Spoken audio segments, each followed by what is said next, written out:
is like an ankusha, is like that goad which controls the mad elephant, and the vision, the glance of Ramana Maharishi was the ankusha to control the mad elephant of our mind. For whom? For those people who were available to him, who had taken refuge in him, who were. And how do you take refuge? These are very simple steps. Refuge doesn't mean coming, putting dakshina here and matha teko. That is not refuge. Refuge means you revere, you have utter faith, and the reverence and respect. When that reaches its climax, then your mind becomes available. It's not you, it's your mind which becomes available.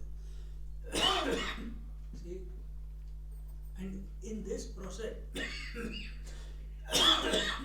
then alone, the Guru Maharaj can mold the disciple. But if that for everything, acha, don't sit down, sit up. Why the teacher is pointing out to me only? Why can't I sit down? I have got freedom of right. I can sit wherever I want. I can hang if I want. Why he should tell me I should sit on the top or sit at the bottom? Such a person will not be able to, who are always ready to argue, who are ready to rebel, who are always ready to do the exactly opposite. In other words, those who are ready to exercise their individuality in front of the Guru Maharaj, then how you should be in front of Guru Maharaj? In our scriptures it comes, be like a kamandalu, the water in the kamandalu. If the kamandalu goes this way, you go that way. If it goes that way, you go that way. The kamandalu is a pot which a sannyasi carries. Yes, I know. You have seen. So in that pot is for everything, for toilet also, for food also, for drinking also, for everything, for bathing, using for bathing also, one in all. So be like the water in the kamandalu. You only follow the will of the Lord, will of the Guru Maharaj.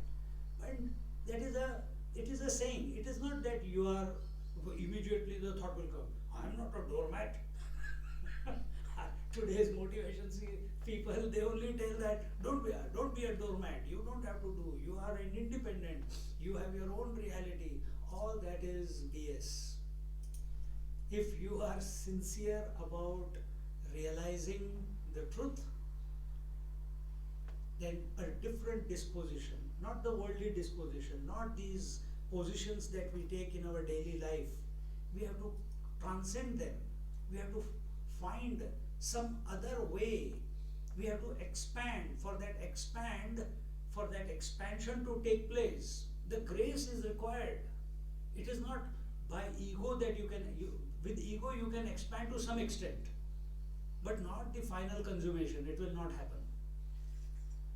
But for the beginner seekers, where the mind itself is not coming under control, for such seekers who were dedicated, who were devotees, who were reverential, who had taken refuge at the feet of the Guru of Ramana Maharishi, for them a mere glance was enough to recognize, to become aware of where they were going wrong in their sadhana. One look is enough. See, I remember, I can only tell you from my example. Yesterday I gave you 2-3 examples of Dargah Swami, Ammachi, and same way Satya Sai Baba also, but I didn't mention that.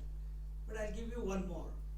When we finished our course, we were all sitting in front of Tejo Menonji, all brahmacharis, and now we have to decide.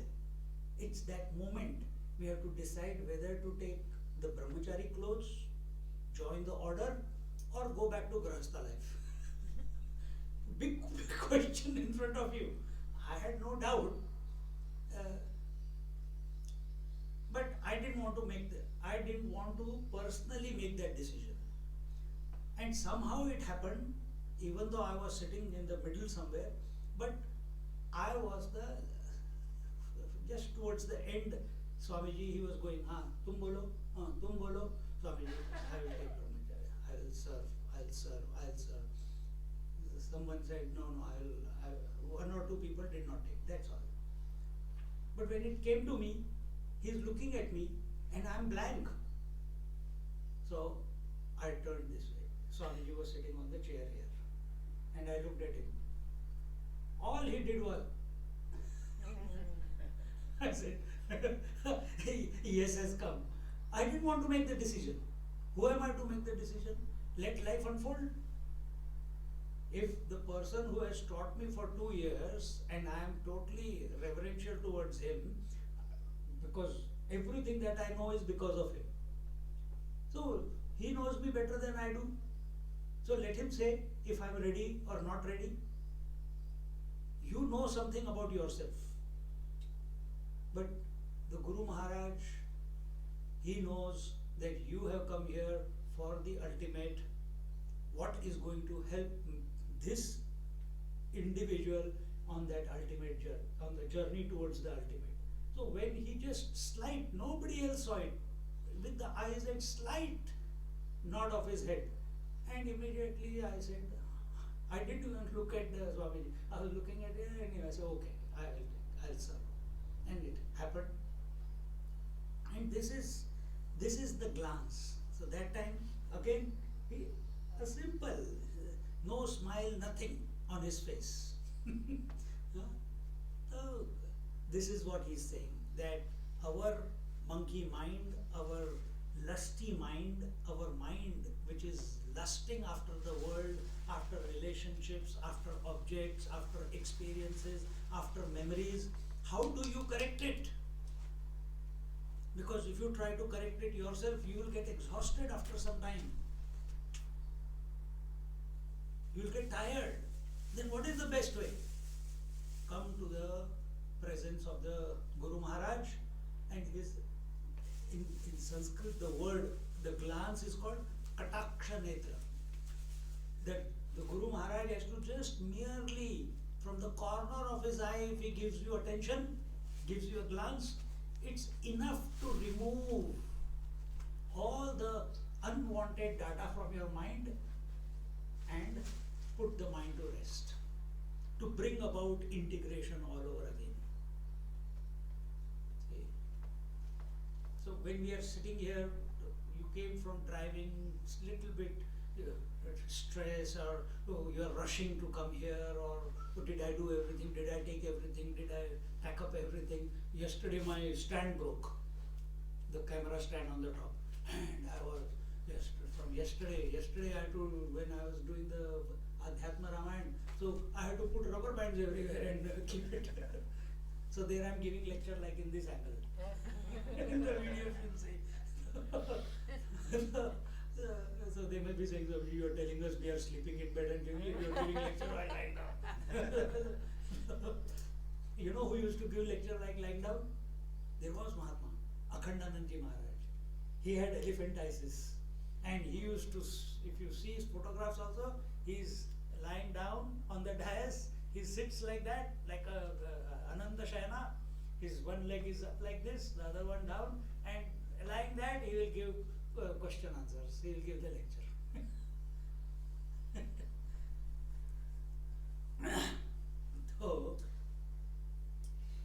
So his glance here, what did he say in the third verse? Akhila Sanshaya Varana Bhashanam Brahmamada Virad Ankusha Vikshanam Aviratam Parasaukya Dhrudodyamam Nijatanu Vishayeshwala Salasam. And in this way, the glance of the teacher, glance of the Guru Maharaj, it dispels, it removes away all the doubts and confusions and brings the mad mind under control and makes it integrated, makes it focused, and thus he is ever active for the Guru Maharaj we are talking about here. Such a Guru Maharaj, he is ever active for the happiness of others and utterly indifferent to his own body wish. We talked about this last week. Now we go to the fourth one. Parinatam, where is it? Parinatambrafala prabhavigraham परिणताम्रफलप्रभविग्रहं चलतरेन्द्रियनिग्रहसग्रहं चलतरेन्द्रियनिग्रहसग्रहम् अमृतचिह्नवद्वल्लिपरिग्रहम् ग्रहं मितवचोरचितागमसङ्ग्रहम् मितवचोरचितागमसङ्ग्रहम् together परिणताम्रफलप्रभविग्रहं चलतरेन्द्रियनिग्रहसग्रहम् अमृतचिद्धनवल्लिपरिग्रहम् मितवचोरचितारगमसङ्ग्रहम्. He says his body glows like a ripe mango, absolute master of the fickle senses. He is wedded to the immortal Valli, who is pure awareness. In a few words, he conveys the substance of all scriptures.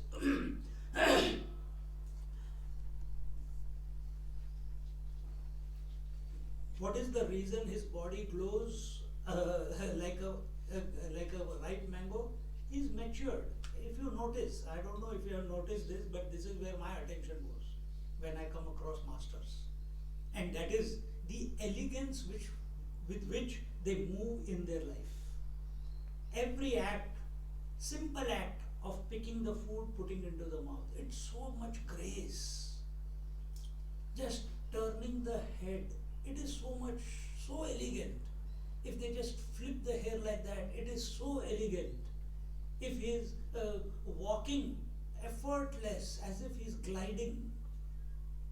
Because I have had chance to stay with Swamiji, so I am observing. When I observe Ammachi also, and I have been with other masters also, it's utter grace. See? That is a sign of fullness. It is a sign of fulfillment. They were all born like you and me. But what have they done? Where does the funny character come? In us. From them, all funny character has gone. Where does it come in us from? From crystallization of our personality. What has happened to them? They have melted their personality. And when they melt with personality, the water is comfortable everywhere. Ice is uncomfortable everywhere. You see? So we are uncomfortable everywhere. But Mahatma, any position, any situation, any person, Desha, Kala, Vastu, everywhere he is comfortable. That is the sign of maturity. So when he says here, his body glows like a ripe mango, because there is no mala. He is nirmala. Nirmala is ever pure. Not only, he is not just pure in the mind, but to be pure in the mind, the body is a concept of the mind. If the mind is pure, the body also. And such masters, when they see, you see Guru Nanak, or you see Gondavlekar Maharaj, or you see Shankaracharya, they put a sun, or you see Jesus, they put a sun behind their head, isn't it? That is the sign of glow. They have reached that Paramhamsa state. They have reached that final consummation, and they are established in that. They are self-effulgent. So that sun at the back, it's not they need something behind their head for rest. It is the sign of this glow. And if you have come across young brahmacharis, I don't know how it is now, but when we were brahmacharis, every 3 months we used to be shaved, and the life was so intense. 6 classes every day, 1.5 hours class, and before every class, 20 minutes of Vedic chanting every class. Imagine how much, practice plus if those who were in the right mode, purification is taking place. And we went, I did not know Vedic chanting, I had to learn, but every class, within few months you start catching up, within few weeks. But as a result of that intense life, we don't live intense life, we live lazy life.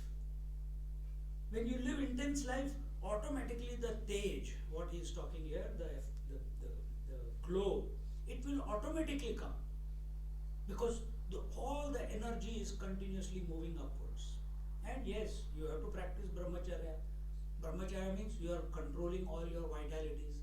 For a person who is focused on the truth, abiding in the truth, where is the question of leaking the vitalities into the world? His attention doesn't go to the world only. His attention doesn't go into differences. He is seeing everywhere the self alone. So all the energy, what is that energy? Here he is using the word Valli. Why is he using the word Valli? Because somewhere it was told that Ramana Maharishi was the avatar of Subramaniam Swami, Kartikeya Swami. Kartikeya Swami is the first son of Shiva and Parvati. Second son was Ganapati. He is not here. Only the second one is there. So he is a warrior. So one of his wife is Valli. Valli is the Shakti. Valli is the Shakti. And what is your Shakti? Take it subjectively. What is your Shakti? Your mind. Is it? How does the mind get integrated? Only when the mind is focused towards the self, surrendered to the self. Is our mind surrendered towards the self?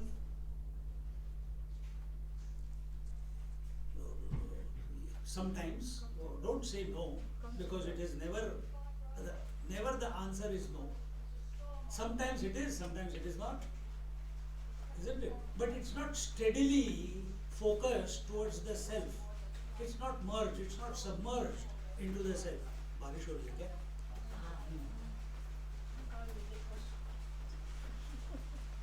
Master of fickle senses, he is wedded to immortal Valli. What is this immortal Valli? Immortal Valli is the Shakti. Shakti is also immortal.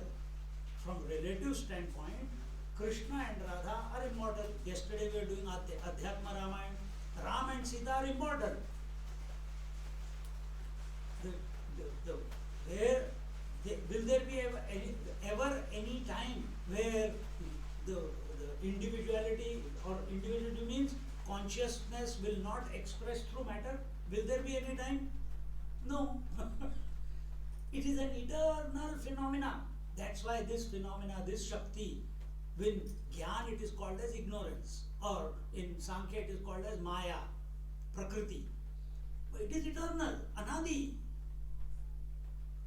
So this Valli is Anadi, it is eternal Shakti, eternal potentiality, eternal possibility. What is that? Your mind.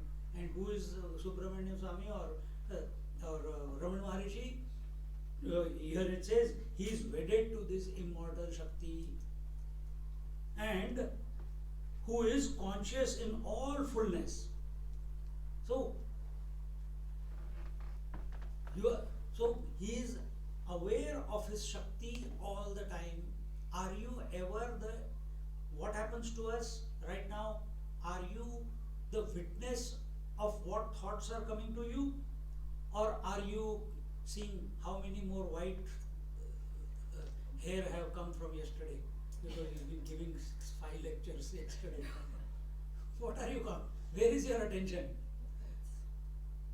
Where is your attention? Oh, Swamiji was saying he has changed the stand. Acha, ye kaisa stand hai? I have never seen such stand before. Funny stand.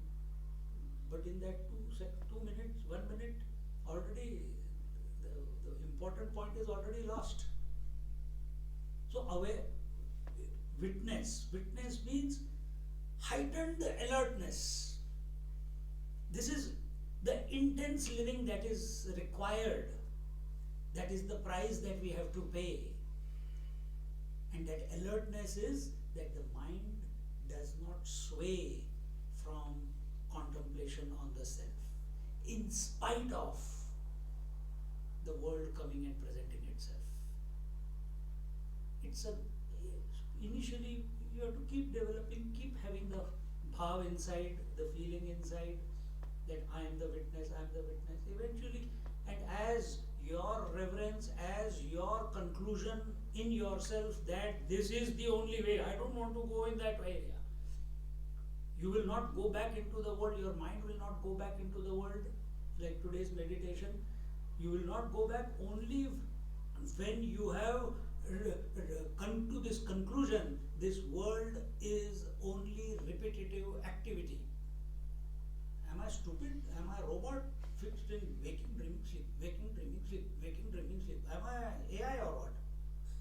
Mind is the ultimate AI.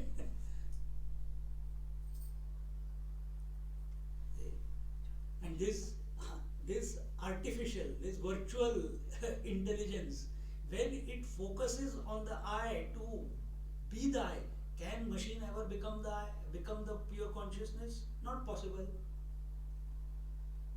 Not possible. Same way, the mind cannot become the pure consciousness. But it has to focus because it wants peace, it wants no agitations, it wants alignment with the truth. It wants to understand, it wants to explore the infinite possibilities that are lurking within it. Those possibilities cannot be invoked if it is worldwards. It is they will get automatically invoked if the mind is selfwards. Then the glow comes, and that is what is told here. He has got his senses under his control and is married to the Valli. So this is at a relative level, this is an eternal phenomenon of Radha, Krishna, Sita, Ram, consciousness and matter. What is life? We are conscious beings expressing through matter called body, mind, intellect, isn't it? And where is this mind? Where is this world? Where is this mind? Where is this whole experience? It's in the mind only. Where is past, future? In the mind only. Everything is mind only. So there is one. You think there is this whole world, but actually there is only two at relative level: consciousness and matter, consciousness and Shakti, or you can say the self, Atman and the Shakti, or the spirit and the mind. Different names to it, and they always go together at the relative level. Purusha, Prakriti, they go together. Consciousness and matter, they go together. But they are both expressions of that one. Both are expressions of that one infinite. So at relative level, this Shakti is eternal. And he is married to this eternal Shakti in its original form, not in his imagined form. How we are married to our mind? In the imagined idea of what is going on in the mind, all the roles we are married to. Are you married to the mind as it is? If you are married, then you will find there is no difference. Exactly. There is no difference. They are inseparable. And that concept, that idea is presented to us as Ardhanarishwar, Lord Shiva. Half body is Parvati, half body is male, and half body is female. They are inseparable too.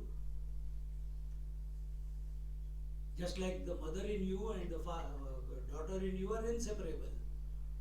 They are you only. But woman is the one.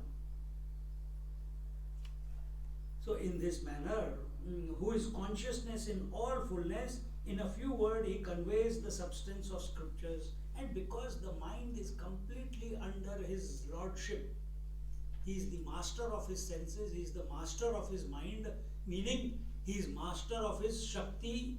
How he has become the master? Because he is not disturbed by the mind. He is wedded to the Shakti as I, as the self.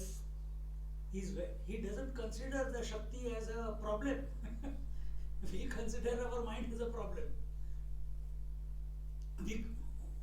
I never said that my mind is problem.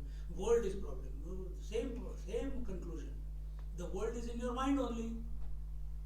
The world is a projection of your mind only.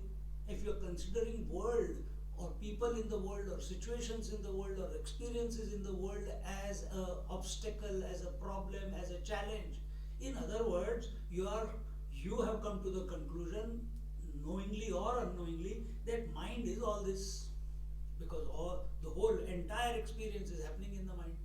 So which means we are not wedded to the mind as it is, Shakti as it is. We are wedded to the mind with its expressions, not as it is.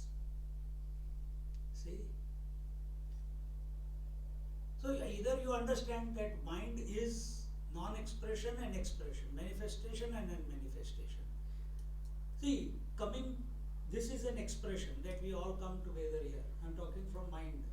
That mind has expressed as the teacher and the student, and you are all here, and I'm here. Now, accept it.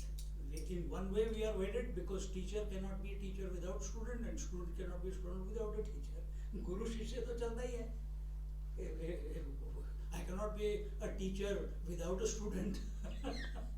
And then apne muh mein, in my own self I am thinking I am a teacher, but nobody to talk to, which I have done for 2 years. See, it's going together.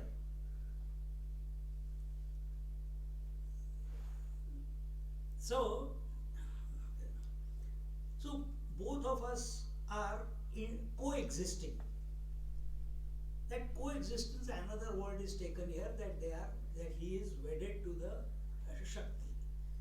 So he is not disturbed. If Shakti is manifesting as multiplicity, that is her nature, but the one who is wedded to the Shakti is not disturbed by the manifestation. Are we disturbed by the manifestation? Yes. Why? We call it a challenge, we call it a problem, we call it an obstacle. We react, we argue, we rebel, we wish that it didn't happen. So all this is not accepting the thing as it is. Why? You have already concluded somewhere inside you. Whereas Ramana Maharishi, what was his way? Maunam Vyakhyat, silent. Silence. He is ever the silent observer, not of everything, but of abiding in himself. Let the Shakti, the phenomena, let it continue the way, whatever its nature is. And thus, when we have come to this point where we are not disturbed by the mind, when we see that I am the conscious, pure consciousness, who alone is expressing in and through the mind as the mind on which the waves of thoughts are coming and going. Suppose the ocean is there, ocean is thinking, I alone am expressing as all the waves, but I'm not becoming less because waves are appearing, and I'm not becoming more because waves are merging back into me. I'm still complete. See? If we can come to that point, then whatever comes out of our mouth will create a great impact. So if you are not understanding, it's not your fault. It is lack of mind of this teacher, not integrated. There our attention should be. Now, this is from my point of view, because I don't want to take the responsibility. That I don't want you to feel bad, guilty, that why we are not understanding. From your point of view, what it should be, that you be a true student without expectation, be 100% available to what is coming. That is your play, your game. You watch what is coming into the mind. You watch the mind. And for me, as a teacher, I must be in tune with the self and not worry about what I have to speak, not worry about I have to teach you, not worry about I have to, no agenda. But just do what is required to be done. Then every word will have an impact. And yesterday only, I told you, when great masters speak, all the audience feel they have directly spoken to them. It was so pertinent that it was only, how did that great master know that this is what I needed at this moment? It was the correct, and he spoke only one sentence or one word, and it satisfies or aligns all the minds. Just like one magnet, if you put iron filings there, because of its magnetic ability, all the iron filings get aligned to the mother magnet.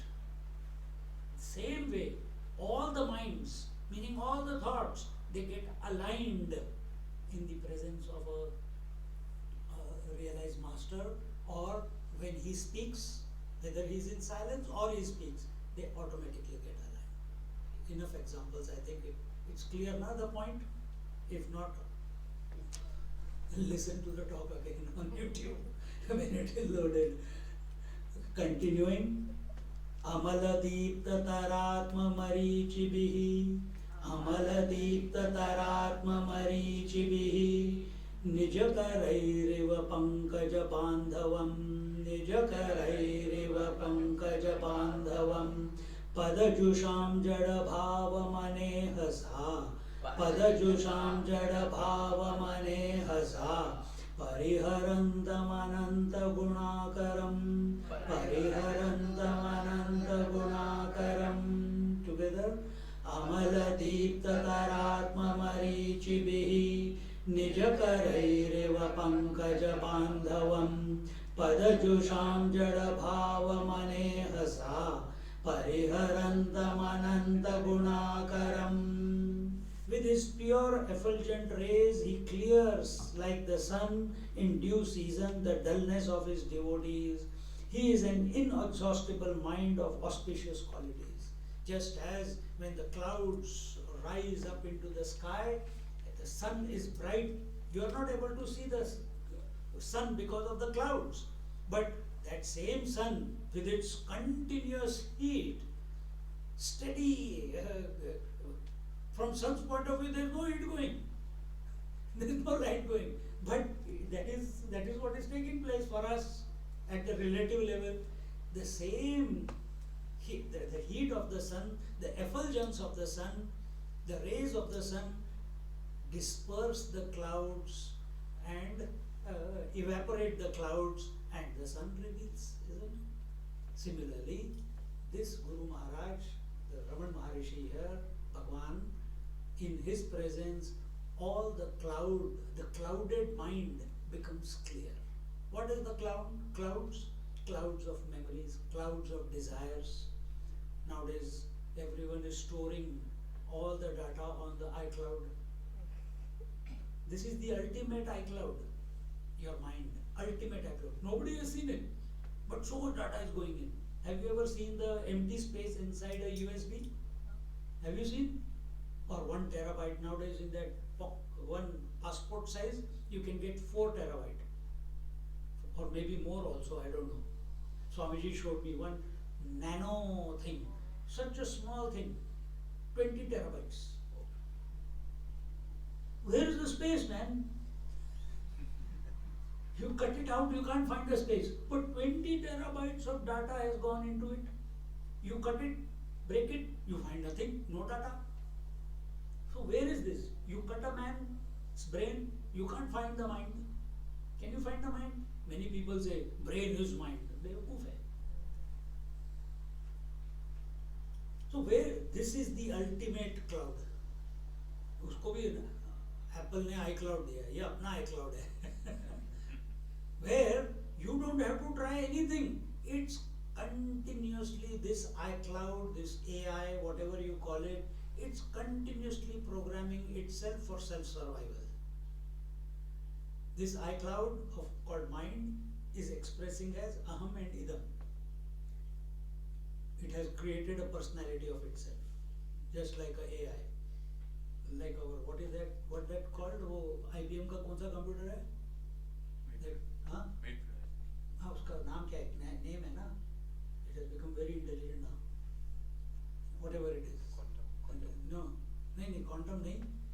उसका एक नाम है. They have given him a name. So similarly, this I, because this I, this mind is only into self-survival. Whether you like or you don't like, as it is going through life, it is taking in data, sorting out data, deleting data, storing data, all for one purpose. What? Survival. Until unless you don't come to the, and what is the ultimate survival for this mind? What is the ultimate survival for this mind? Huh? The truth. Explain. Truth what? Just by saying truth, it's not What is the ultimate survival? Salvation, emancipation, nirvana. Can you seek realization without mind? As long as the mind is, do you need to seek realization? No. Does the wave need to seek water? No, it is already water. Do you need to seek the Parabrahma, Paramatma? No, you are already there. Then where is the seeking going on? In the mind, in the iCloud. In the iCloud. It is trying to find a way. That is its job. It is trying to find a way to be immortal. Every mind is trying to do that. But involving in the world, it will never come to that conclusion. Coming to spirituality, it reprograms itself with the scriptures, iCloud again, and tries to understand this, tries. And the scriptures say, you cannot understand. He says, I cannot understand, but I understand, yet I don't understand. I have to go beyond this understanding and not understanding. Suddenly, in that contradiction, thinking about the infinite, this cloud loses itself. This cloud loses itself. Means the crystallization of personality, the I from the cloud goes away. Only the cloud remains. Then it is pure Valli. It's pure Shakti. The I goes away. See, अच्छा example है. But this is what is going on. So यहाँ पे when he says, which verse was it? 5th verse. With his pure effulgent eye rays, he clears like the sun. When the mind is, and this is what is taking place, whether you like it or not. Every night when you go to sleep, the mind becomes free of all the thoughts and goes back to bliss, which is its natural state. Every night. You don't know it, that's a different problem. That's a different issue. But the mind every day goes back to its natural state, which is at one meant with the pure consciousness in sleep. We have to bring that about in waking, that's all. Consciously, without going to sleep. And when? And how will that come about? Don't get identified with the data in the mind. If you get identified with the data in the mind, what is happening? Crystallization of personality. If you remain a witness of what the data is in the mind, and you don't give heed to anything, good, bad, ugly, hunger, thirst, cold, hot, nothing you are interested. You are just a witness. Equanimity. Yesterday we were talking about, you are equanimous. You are undisturbed by whatever the mind is going through. What will happen? What will be the result? I am asking. What will happen? Huh? You align with the self. No individuality. No individuality. Here I am talking particularly, the question is, if you are witnessing the mind with its data, not getting identified with the data in the mind, what will happen to the data? It will get dissolved. What? The data will get dissolved. Data multiplies into more data only when you identify with the data. Data is thoughts, memories, ideas, concepts, imaginations. So when you identify with it, it will multiply. When you disidentify with it, because of their nature, the data comes up, presents itself. Hey, nobody, knock knock, anyone there? Nobody there? Okay, it goes away. Again it comes up, another one will come up, again it will stay, again it will go away. It is happening right now also. But if you identify with the data, then crystallization of a seeker. See, you are already crystallized as a seeker.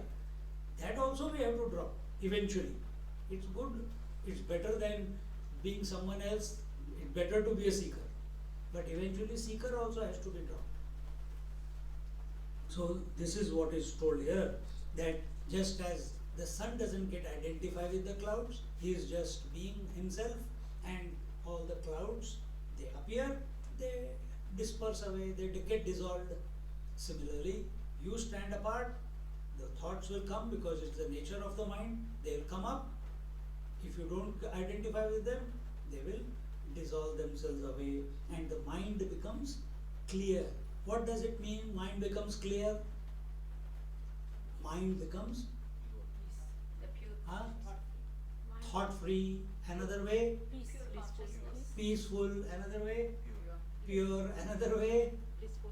huh? Blissful. Blissful, another way, Abides in the self. abides in the self, another way. It becomes like a mirror. Mind becomes the mirror. And we are talking from when we are talking about Shakti, we are here because the previous verse about was Shakti. So mind becomes a mirror. What is this mirror? There are no aberrations. There is no corruption. There is no collection of dust on the surface. Little bit dust or little bit steam collection on the surface, suddenly your face will look like a ghost face. Aberration. But when there is nothing on the mirror, it's absolutely clean, not even the eye thought. Not even the eye thought. Then the consciousness is reflecting as it is in itself, which is the mind, which is free of all thoughts. This is just a way of explanation. Mind without thoughts is equal to consciousness. Self can alone know the self. Self reflecting in the self is this whole game of life. This we have to realize. This we have to realize. But right now, I am not the self. I am a seeker. I am a husband. I am this. I am that. And I have to realize something which is far, far, far away, somewhere deep inside me. Imagination only. All that is okay, initial stages to control your senses, you control your mind, but eventually this realization must come, this understanding must come. It will only come in a purified mind. It is stage by stage we are going. So here he says, with his pure and effulgent rays, he clears like the sun at the appropriate time the ignorance of his devotees. And the ignorance of the devotees is what? I am an individual, that is the ultimate ignorance. My God, I have been living a fool's life then, I am an individual. Then who am I? You are divine, man. You are divine. That is the reality of us, each one of you. And this becomes perceptible when you are in presence of the masters. People have, if you read Swamiji's, Ramana Maharishi's talks with Bhagavan Ramana Maharishi or Annamalai Swami's biography, you will see how merely in his presence people were so fulfilled, at peace, tranquil, at one with themselves.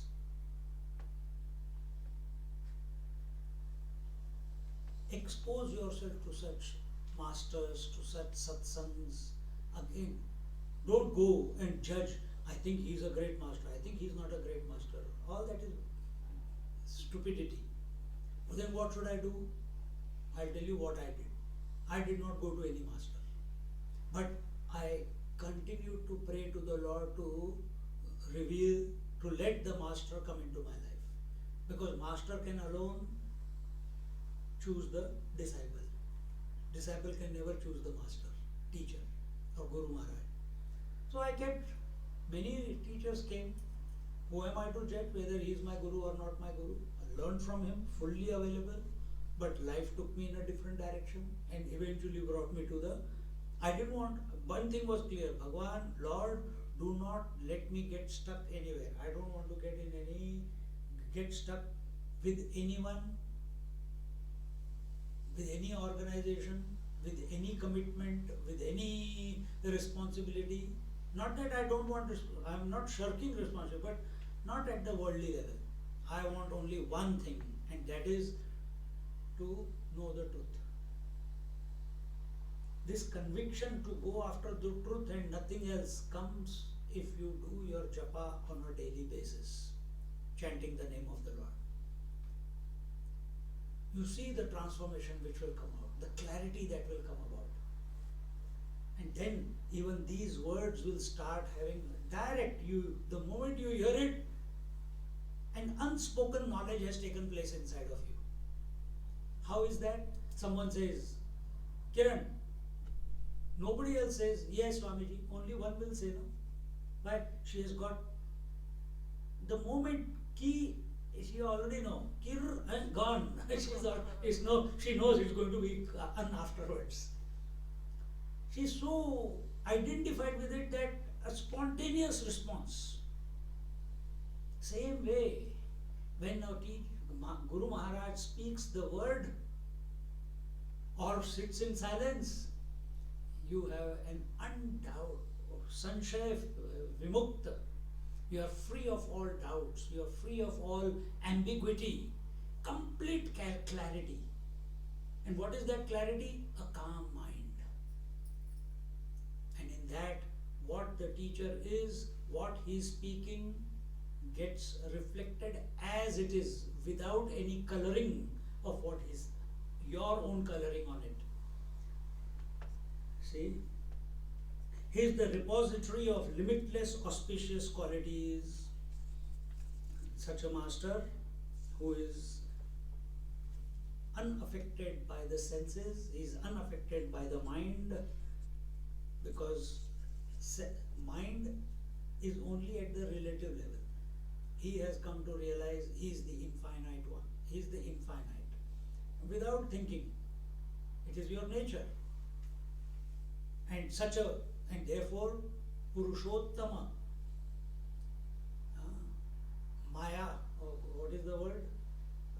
Sitapati, Lord of the Sita. That's what they say. These words are not just like that. Pati does not mean he's my husband. No. Nowadays, you know what girls are doing? They write their husband's surname also and their surname also. Why? Women's liberation. So, कई जगह पे मैंने देखा है. So they will write what do you call? Namrata. Her family name is Sharma, and the husband's family name is Bhardwaj. So क्या नाम बोला था मैंने? Namrata Sharma Bhardwaj. Now the child who is going to be born is going to be totally confused. Which one am I? आजकल ये trend बन गया है. Every girl, new girl, no, I have my identity. Why should I give up my identity for the guy? He can give up his identity. इसमें भी competition. क्या बोलेंगे अभी? He is the repository of limitless auspicious qualities. Where are the qualities? They are not in the self, they are in the mind. All qualities, attributes, possibilities, expansion, pervasiveness, all that is in the mind. And when we become the master, we recognize that we are transcendental to the mind, we are unaffected by the mind starts undoing itself. In that undoing, mind expands. You must have heard many times before what I have said, what Bhagavad Gita has said. You make your mind focused, what happens? Focus, ekagra chitta mana, a single pointed mind is equal to expanded mind, is equal to pure mind, is equal to uncluttered mind, is equal to conscious mind. See? So these are just different names, just like people give you different names. Someone calls you mummy, someone calls you sister, someone calls you daughter, someone calls you wife, but you are all, and yet you are nothing. You are all supporting all those roles, but you know those roles are nothing. They are existing and they are only imaginations. Exactly the same way. Where are all these attributes and qualities? In the mind. What is the self? All that there is. Where are all the waves? In the water. Without waves, a wave is not possible. Big wave, small wave, tiny wave, tsunami wave. But from water's point of view, only I am. See? So this becomes their, this is their disposition, and therefore they are able to indifferent. And in Ramana Maharshi we did not see so many siddhis expressing themselves. People have written down something, but when you come across Satya Sai Baba, Shirdi Sai Baba, Gondavlekar Maharaj, Ramakrishna Paramahansa, you see so many people writing so many things that I experienced this, I experienced that. Not posthumously, while living. Present.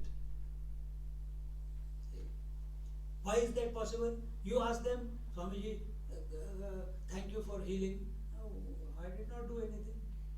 No, you touched me on that day when I came and you just thumped my back. How did you know I had pain that day and after that I don't have any pain? How does that happen? The master doesn't know. He's just being natural. That's true. The other person was available. See?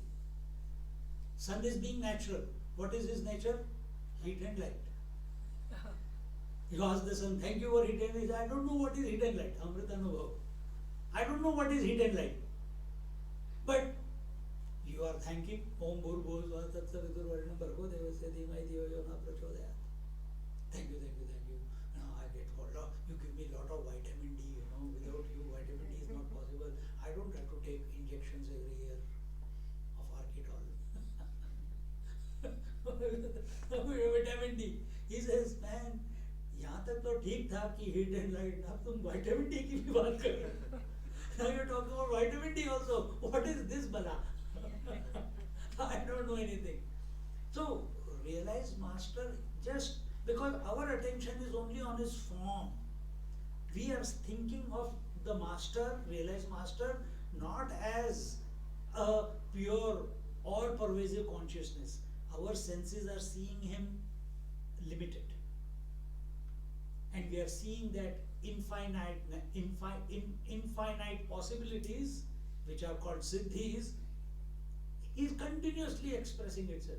Someone says, oh, in his presence my mind was calm. Another says, the moment I touched his feet, I felt a current going through my body. Another person says that he touched me and I got healed. Another person says, I looked into his eyes, all my doubts are cleared.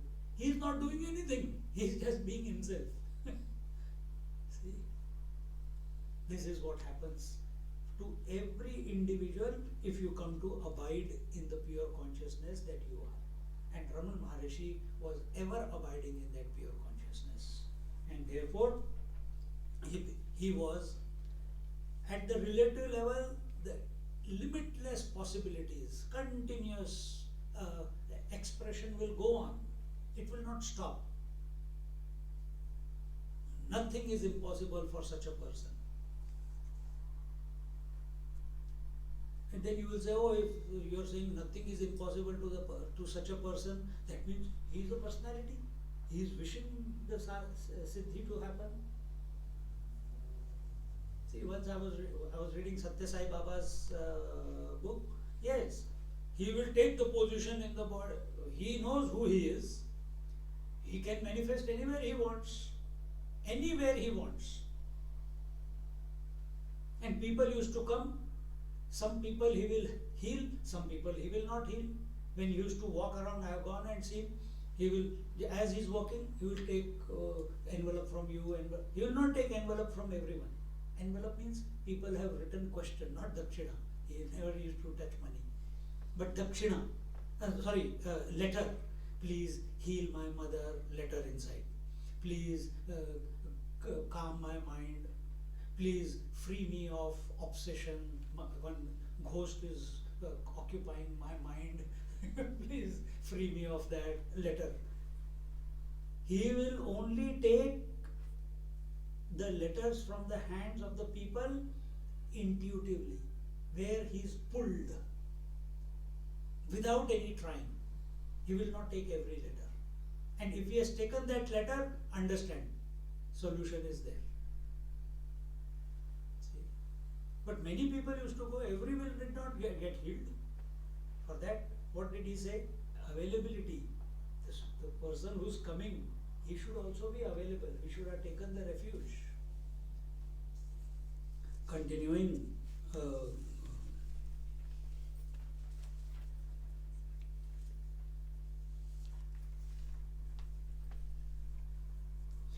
so such people, when you read the biography, not biography, when you listen to the stories of the gods, Lord Shiva says, Parvati, this is a story in Shiva Puran. He says, Parvati's father, Daksha, Sati's father, Daksha, he was doing a big sacrifice, fire sacrifice, and he did not invite her husband, which is Lord Shiva. Now, he is one of the Trinity, and he is not invited. How can the fire sacrifice be successful? But the pact, when Sati did so much penance and got married to Lord Shiva, there were some rules. He said, we will be both dedicated to each other. She said yes. He also said, you will not go outside my word. She said, that time she was in love? Yes. What else? You will not ask me why I am telling, even if it is not favorable to your mind. She said yes. Love mein aise, pyar mein aise hota hai. Wherein everything is yes. Yet she forgot all the commitments that she had made to Lord Shiva. So Lord Shiva told her, don't go there. She says, why should I not go there? It is my father's house. I will go. I will scold my father and tell him, why did he not invite my husband? He says, don't go there. We should not go anywhere uninvited. And we are not even respected. I am not respected there. In the eyes of your father, he considers me a nothing. So therefore he has not invited us. And you are married to me. So if you go, what will people talk about me? You will not be able to, you will not like what people say there. Then you will get angry. Then I'll have to come and pacify you. But first time she doesn't listen. Second time she doesn't listen. And in this discussion, all the gods are going. Someone is going on a peacock, another is going on the rat, another is going on the chariot. And she says, see, all gods are going, only we are not going. Party, I am missing out the party. He says, my suggestion is no. But he didn't say you can do what you want. Mind is always allowed to do what it wants because it has the choice. And she chooses to go. He didn't force her. He didn't tie her in a jail and no, you will not go. I will lose you. Lord Shiva knows past, present, future. Yet he doesn't interfere in the pace of unfoldment of events. That is what I am coming to. He allowed. He knew it was going to be painful, but equanimous. She went. The father said so many bad things about her husband. She said, I feel disgusted to be called as your daughter. And right here and now, I stop my identity with you, and she burns herself alive because she doesn't want to do anything with her father. See? Did Lord Shiva interfere? No. Now this has happened. Now whatever events take place afterwards, that's a different matter. Similarly, Mahatmas also, realized masters also, they do not purposely effect change. when the devotion is so deep, the surrender is so complete, the call of the cry of help is so genuine, they cannot remain untouched by that call of the devotee. Then they go out and they help, but by themselves they don't, because just like mirror reflects whatever is coming in front of it, similarly masters also, depending upon what is the quality or the faith of the one who is coming, according to that the response comes out of it, gets invoked out of them. They don't, there is no one there to say, okay, you have come, oh, you are my very dear devotee, I will give you this, I will do that for you, I will do this for you, I will do that for you. See, they may say that also, but there is no attachment to that. So it's a very funny situation where they are allowing everything to unfold. The nature is unfolding the way it is supposed to, yet every now and then you see that a master says, okay, there is no water in this area, dig here, water will come out, just by touch of there. The other day I was watching some Balu Mama, he is from the border of India and border of Maharashtra and Karnataka. And one person, he was a shepherd, and some devotees came, how are you, all good? But this time for 2 years now you have come after such a long time, all is good, but the land is so dry, there is no source of water anywhere. He says, how can that be? No, Mama, please help us, please help us. He says, which is your land? He said, this is my land. He walked around, he used to carry one staff. To the tuck, tuck, tuck. Yeah. He said, do puja. Immediately lamp was brought. I'm going away to one devotee's place. You start digging here. And I'm coming back in 2-3 hours, then we will see. If it is not there, if it is there or not there, he didn't say. Dig here. Went away. Came back. They had already dug, got the well, put the wall around, and enough water coming out to water all their fields. See, and this is not one what do you call, one event. So many places it has happened.